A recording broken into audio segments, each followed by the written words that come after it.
Welcome to দিশার exam guide.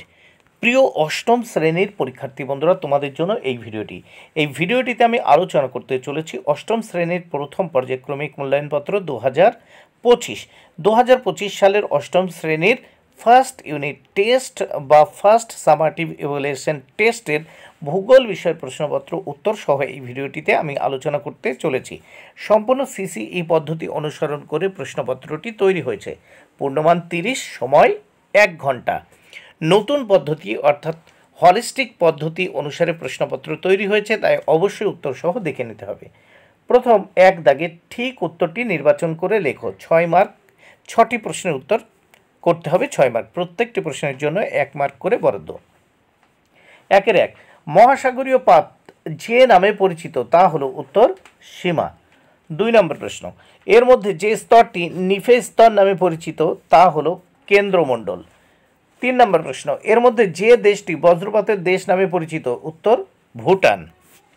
Next আমরা দেখে নেব 4 নম্বর প্রশ্ন, ভারতের মূল ভূখণ্ডের দক্ষিণতম বিন্দু হলো উত্তর কন্যাকুমারিকা।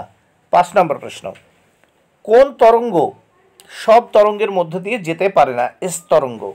6 নম্বর প্রশ্ন, এর মধ্যে কোন আগ্নেয়গিরিটি ভারতে অবস্থিত? উত্তর ব্যারেন। 2 দাগের প্রশ্ন দেখে নেওয়া যাক। শূন্যস্থান পূরণ করো। 2টো শূন্যস্থান করতে হবে, এর জন্য 2 মার্ক। প্রত্যেকটি শূন্যস্থানের জন্য 1 মার্ক করে বরাদ্দ। 2-1, পাকিস্তানের সর্বোচ্চ শৃঙ্গের নাম? উত্তর তিরিচমির। 2-2, সার্কের সদর দপ্তর অবস্থিত কাঠমান্ডুতে। 3 দাগে দেখে নেব 3 দাগের প্রশ্নগুলো। শুদ্ধ বা অশুদ্ধ লেখো। 2টো প্রশ্নের উত্তর করতে হবে, 2 মার্ক। প্রত্যেকটি প্রশ্নের জন্য 1 মার্ক করে বরাদ্দ। 3-1, ব্যাসল্ট শিলা ক্ষয়প্রাপ্ত হলে রেগুর মৃত্তিকার জন্ম হয়। শুদ্ধ। 2 নম্বর প্রশ্ন, ভূপৃষ্ঠের অভ্যন্তরে থকথকে অর্ধগলিত লাভাকে অ্যাস্থনোস্ফিয়ার বলা হয়। উত্তর শুদ্ধ। এইবার আমরা এই প্রশ্নপত্রের নেক্সট পেজ বা পরের পৃষ্ঠাটি দেখে নেব। নেক্সট পেজে আমরা এখানে দেখে নেব 4 দাগে, নিচের প্রশ্নগুলি সংক্ষিপ্ত উত্তর দাও, যে কোনো 2টি। এর জন্য রয়েছে 4 মার্ক। প্রত্যেকটি প্রশ্নের জন্য 2 মার্ক করে বরাদ্দ। 4-1, ক্যারেজ প্রথা কাকে বলে? এটি কোন দেশের জনপ্রিয়তা লাভ করেছে? 4-2, নিফেসীমা ও ক্রোফেসীমার পার্থক্য কী? 4-3, অভিসারী পাত সীমানা কাকে বলে? এই প্রশ্নগুলো ভালো করে তোমরা বই দেখে পড়ে নেবে। 5 দাগের প্রশ্নগুলো দেখে নেওয়া যাক। নিচের প্রশ্নগুলির উত্তর দাও, যে কোনো 2টি। এর জন্য রয়েছে 6 মার্ক। প্রত্যেকটি প্রশ্নের জন্য 3 মার্ক করে বরাদ্দ।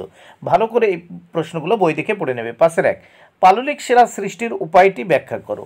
5-2, প্রশান্ত মহাসাগরীয় আগ্নেয় মেঘলা কাকে বলে? 5-3, সক্রিয়তার ভিত্তিতে আগ্নেয়গিরির শ্রেণীবিভাগ করে একটি করে উদাহরণ দাও। 6 দাগে নিচের প্রশ্নগুলির উত্তর দাও, যে কোনো 2টি। এর জন্য রয়েছে 10 মার্ক। প্রত্যেকটি প্রশ্নের জন্য 5 মার্ক করে বরাদ্দ। 6-1, উপাদানের ভিত্তিতে পৃথিবীর অভ্যন্তরের একটি চিত্র অঙ্কন করে চিহ্নিত করো। 6-2, 2টি পাতের সংঘর্ষে ভঙ্গিল পর্বতের সৃষ্টি হয় কিভাবে তা চিত্রসহ ব্যাখ্যা করো। 6-3, চিত্রসহ শিলাচক্রের সংক্ষিপ্ত বিবরণ দাও।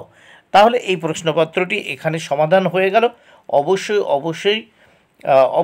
অবশ্যই প্রশ্নগুলো তোমাদের দেখে নিতেই হবে। ভিডিওটি যদি ভালো লাগে অবশ্যই লাইক, কমেন্ট, শেয়ার করো। Thank you very much. Keep watching my channel and my video.